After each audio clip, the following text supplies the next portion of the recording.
U.S. and its allies to trip into more blunders, and that means creating nonstop, perpetual war in the Middle East. Well, I'm going to make this interesting and disagree with everyone. Okay. I do not accept the premise, which probably isn't too much of a surprise, but nonetheless, I reject the premise that the whole point of the so-called war on terror or investing in the Mujahideen was to somehow fight terrorism or to make a better world.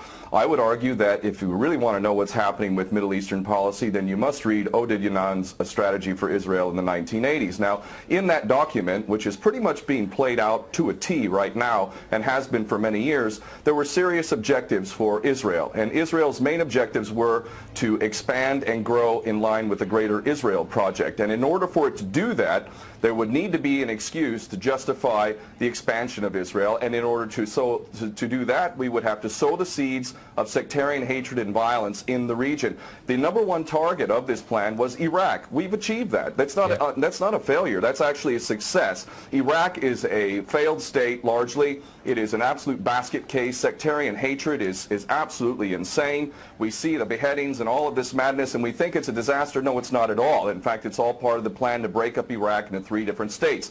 When we look at Syria, we also find that the goal is once again the same thing: sow the seeds of sectarian hatred and basically turn that nation into a basket case. This is happening according to plan as well. Now, ISIS, funny enough, could stand for the Israeli Secret Intelligence Service. Many people are seeing the very big benefits to the state of Israel, the so-called Jewish state of Israel, by the breakup and the balkanization of the surrounding states. So actually, if you believe what's being told to you, and I just don't know why anyone would believe anything that comes out of the mouth of virtually any Western leader, whether it be Obama or Bush or any of the rest of them, all of these people are nothing but patent liars, and everything they say is pretty much the opposite of the truth. So I don't accept virtually anything they say. Okay, good. Violence. Barack Obama did not bite at the opportunity to get involved in Syria a year ago. In fact, at the time when he was ready to start bombing Assad, just about 13 months ago, and he backed off as soon as the first excuse came to mind. We've been supporting ISIS. There is absolute continuity between the policies of Iraq and breaking it up and breaking up Syria as well. It is beyond naive to suggest that the U.S. doesn't have its fingerprints all over ISIS.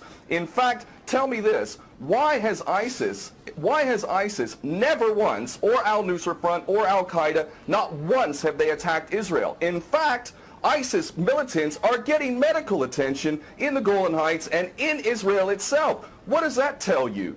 There is absolute continuity, but the actual policy, just like the Project for a New American Century laid out very clearly, that a, quote, new Pearl Harbor would be necessary to achieve this goal of full spectrum dominance, you could never tell the American people, or the world for that matter, we're going to fight wars of aggression where we're going to have to invade and occupy, we're going to have to spend hundreds of billions, if not trillions of dollars to achieve the goal of full spectrum dominance, which is to control, absolute control over air, land, sea, and space, and cyberspace. The American people never would have bought it, so you can't tell them that. You have to tell them a bunch of lies. And we see this over and over again. What you have to do, Ken, if I can go... It would absolutely no question that there must always be a boogeyman. In fact, you're sitting in Russia now.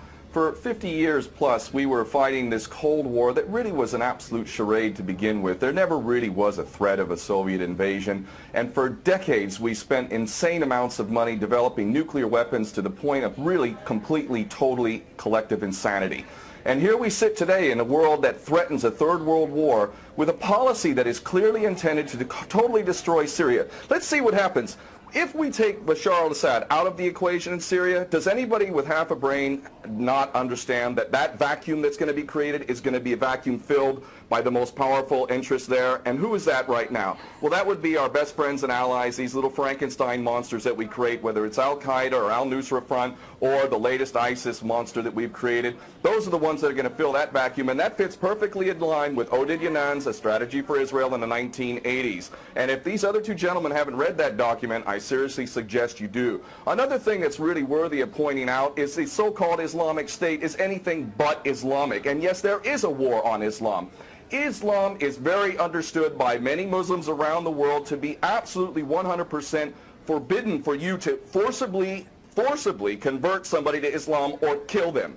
This is totally untrue. Back in the medieval times, when there was Muslim empires, it was an absolute understanding and policy amongst the Muslims who were in charge at that time that those who practiced whatever religion were allowed to continue practicing that religion, and they were not even forced to pay taxes into the Muslim empire itself. However, if people wanted to practice that religion, they would not be able to derive the benefits of the tax system and so on and so forth. The bottom line is no Muslim in their right mind would justify going in and literally executing men, women, and children simply because they don't convert to your religion. These people are not Islamic. They are creations of the monster, which is the empire of the United States and all its cohorts in Israel and England in particular. And this monster is purposely created to justify the continuing insanity of the never-ending war policy, which is really the core of America. And that is exactly why I renounced my U.S. citizenship. This madness cannot be considered anything but the major threat to the world. Okay, Peter, in New York, one of the things we've seen... There are very obvious solutions. One is to arrest the traitors in the U.S. Congress and White House who have sworn to uphold the U.S. Constitution, and somehow the American people have sat by while the President has afforded himself the power to execute anyone, anywhere, anytime, for any American citizen to be detained without any due process of law, no representation, incognito, and theoretically he could be condemned to death by a military tribunal in secret and executed. All of this operating under supposedly the United States Constitution. So all of these traitors need to be arrested first and foremost. When Netanyahu came to the Congress a couple years back, he received 29 standing ovations by these cowardly chicken hawk traitors. So the American patriots need to stand up and grab a pair and ultimately have some integrity and get rid of these traitors. Secondly, cut off all funding to Israel. Israel is a pariah state, a criminal state. It is committing active policies of genocide by the legal definition of the word according to Black's Law Dictionary. That country needs to be cut off right now. All of their attention needs to turn inward. Stop your little empire endeavors and full spectrum dominance and all of this sort of madness. Start taking care of your infrastructure back home. Start taking care of the American citizens who have worked their whole lives and now find themselves wondering how they're going to keep a roof over their head. All of that is very obvious and very sensible. Or America can continue to decline into an absolute total pariah state, hated and resented around the world, and maybe bring the whole world into World War III. I would prefer that we do the former instead of the latter, but ultimately we need some serious change in government, and that means getting rid of these traitors. Okay.